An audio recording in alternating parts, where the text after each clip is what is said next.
Assalamualaikum warahmatullahi wabarakatuh. Baik, di sini saya akan menjelaskan apa sih penyakit urtikaria itu dan bagaimana sih penyakit urtikaria itu. Jadi, urtikaria atau juga dikenal dengan istilah biduran merupakan kondisi di mana terdapat adanya lesi pada kulit yang meninggi dan gatal. Umumnya, lesi tersebut berwarna merah, merah muda, atau sewarna dengan kulit dan terkadang juga dapat terasa nyeri. Jadi, urtikaria itu adalah bentol pada kulit yang biasanya dijumpai nih, misalkan setelah makan makanan sesuatu, minum obat, atau mungkin digigit serangga. Bentuknya seperti bentol, ini disertai dengan gatal yang sangat hebat, disertai dengan rasa seperti tersengat. Kenapa sih bisa terjadi bentol? Nah, bentol ini terjadi akibat adanya pelepasan histamin di dalam jaringan-jaringan, sehingga histamin ini menyebabkan pelebaran pembuluh darah. Pelebaran pembuluh darah inilah yang menyebabkan penumpukan cairan di bawah kulit sehingga berbentuk seperti bentol.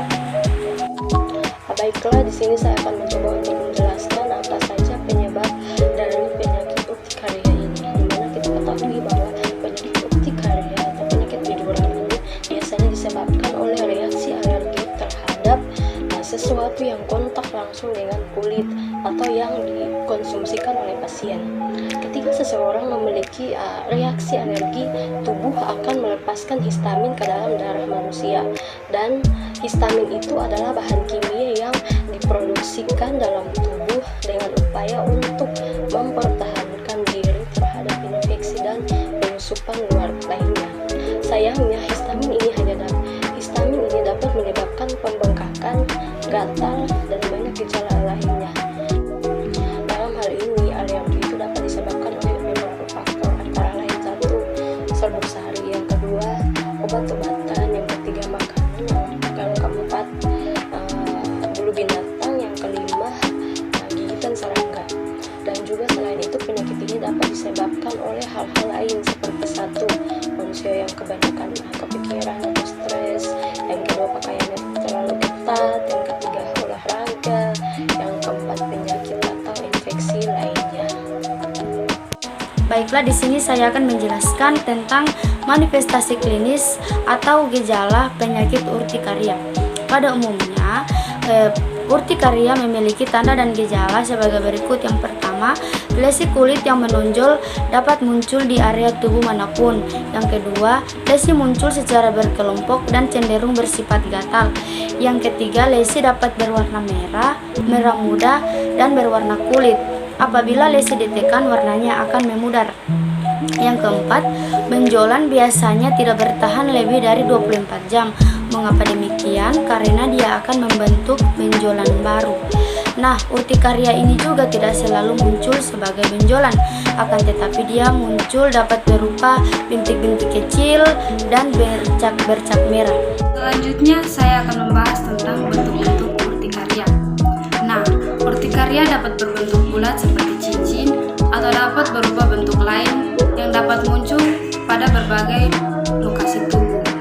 Kondisi ini biasanya hilang timbul dan dapat menetap untuk waktu yang lama dan muncul lebih sering pada anak-anak. Selanjutnya saya akan membahas tentang pengobatan urtikaria. Nah, ada beberapa obat yang bisa digunakan untuk mengobati urtikaria, antara lain yang pertama adalah antihistamik atau singkatan dari IPM, yang kedua yaitu kortikosteroid, dexamethasone atau prednisolone, yang terakhir epinefrin, bisa digunakan untuk pasien yang mengalami masalah pernapasan dan masih banyak lagi. Selanjutnya kita masuk di bagian penanganan urtikaria. Penanganan urtikaria dengan cara menghindari faktor pencetus timbulnya urtikaria merupakan pendekatan paling utama pada penyakit ini. Konsultasi ke dokter spesialis dermatologi dan venerologi atau spesialis kulit dan kelamin dapat digunakan untuk pemberian obat-obatan yang mengurangi gejala urtikaria. Pencegahan urtikaria. Langkah-langkah pencegahan urtikaria yaitu dengan mencari tahu dan menghindari pemicu rasa gatal di kulit merupakan kunci untuk mencegah kambuhnya urtikaria. Dalam banyak kasus, urtikaria disebabkan oleh makanan. Nah, salah satu cara yang dapat dilakukan untuk mencegah urtikaria karena makanan adalah dengan membuat food diary. Food diary dapat membantu mengingat makanan apa yang mungkin menyebabkan urtikaria.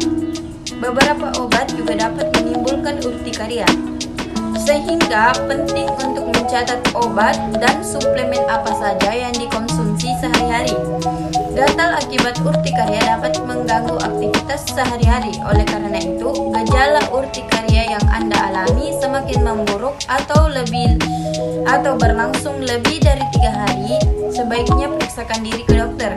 Begitu pula halnya jika faktor pemicu tidak diketahui dengan jelas, dokter akan melakukan pemeriksaan fisik dan penunjang seperti tes darah dan tes alergi untuk mengetahui pemicu urtikaria. Setelah pemicu urtikaria diketahui, dokter akan memberikan catatan berupa hal apa saja yang perlu dihindari dan meresepkan obat untuk mengobati urtikaria.